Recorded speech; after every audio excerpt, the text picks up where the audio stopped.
What's going on, ladies and gentlemen? Welcome to the latest edition of Gin and Tonic. I'm your host, as always, John J. II, and let's get right into it. Arguably one of the best weeks of sports, Masters Week. It's here. It seems like it was just here, a week ago. Back in November, we had the Masters due to the COVID-19 pandemic and kind of made some adjustments there. It didn't work out originally as planned last April of 2020. But they kind of did a quick turnaround and had it in November and turned around and had it now in April. So I'm super excited about it. It's almost like two Masters in the same year. It's really exciting stuff. So I'm really happy about that. But let's talk about the Masters. So today, first round is underway. There's a couple players that are out there performing, playing their asses off, doing the best they can. Last night we had a great live stream. The Beeper and I and Mr. Michael Soboleski had a meeting of the minds. We had a meeting of the minds and kind of talked about Masters picks, who's going to stand out, who's going to be a dark horse, who's going to shine, who's going to, surprise us. There were some players in there that kind of surprised me that, I didn't really think that were going to shine, and some that I really agreed with that Mr. Soboleski put out there. So it's really interesting to see different perspectives, and he bets a lot more golf than I do. Tony even bets more golf than I do. When I see golf, I kind of see, there's a top 10 guys going into, Saturday, Sunday. The guys that made the cut, there's a certain amount of players that are going to make it, and a certain amount of players that just don't have a chance, no matter, even if they do make the cut. If they're like 20th, 30th place, it's going to be really hard for them to catch up. Now, obviously, anything can happen in a day.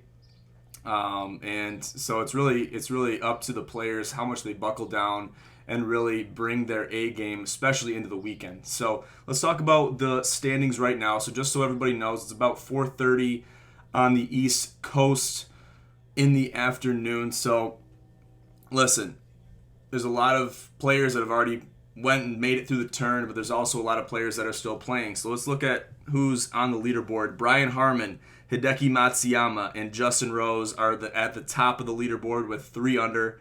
Then you got Webb Simpson at 2 under, Patrick Reed also at 2 under, Jordan Spieth at 1 under, and then you got a slew of individuals at even par. And then you have just as much, if not more, at 1 over, quite a few at 2 over.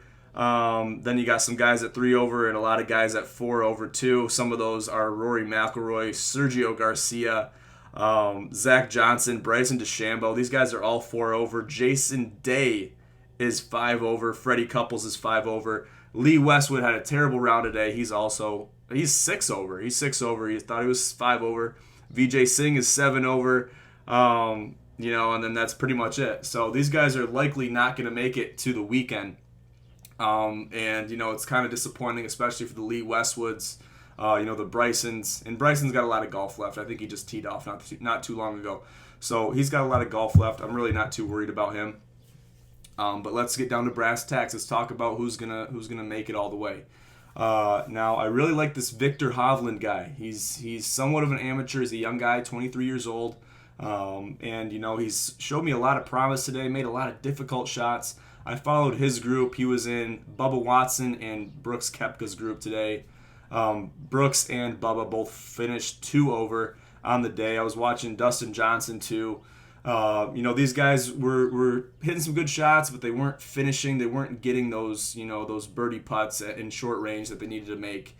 This Viktor Hovland guy, he was making the difficult putts to stay in it, and essentially beat Brooks and Bubba in the first round. Now, let's talk about Brooks for a second. Brooks is coming off of a knee surgery that, was thought it was going to hinder his gameplay quite a bit. I couldn't really tell out there. It looked like the same old Brooksy to me. He looked really good. You got other players like Jon Rahm that, he just had a kid. So there's different factors both mentally and physically affecting the field this week. Obviously, another big story is the absence of Tiger Woods from the Masters due to his car accident not too long ago. And so he will be missed in the Masters this year. Update on his condition is still pending, so I'm still trying to find out more information on that myself. So hopefully Tiger's doing good. He's lucky to be alive after that accident. So, I'm really excited to see how he recovers and, see how he reemerges into the game of golf. after this incident. And, like I said, we're lucky to have him still alive. Very easily could have been another Kobe situation. I hate comparing anything to Kobe Bryant and that whole situation that happened, absolutely terrible situation. It still keeps me up at night from time to time. It bothers me the way that happened. So, listen, guys, I'm really excited for the rest of the Masters. A lot of great golf to come. It's a tradition unlike any other. Take pride in Masters Week. It's something, that you really got to take pride in. You really got to immerse yourself into and enjoy every single bit of it that you can. If you throw some bets out there, be careful. Know what you're betting and know what kind of potential these golfers have.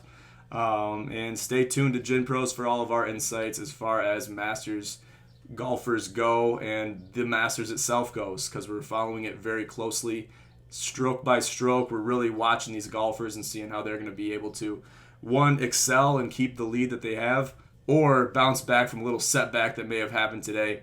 So it's going to be very interesting going into not only Friday, but also the weekend, see who makes the cut and see who makes it to that final stretch. I'll leave it at that, guys. Thank you for joining me on this edition of Gin and Tonic. I'm your host, John J. II. Have a great rest of your week.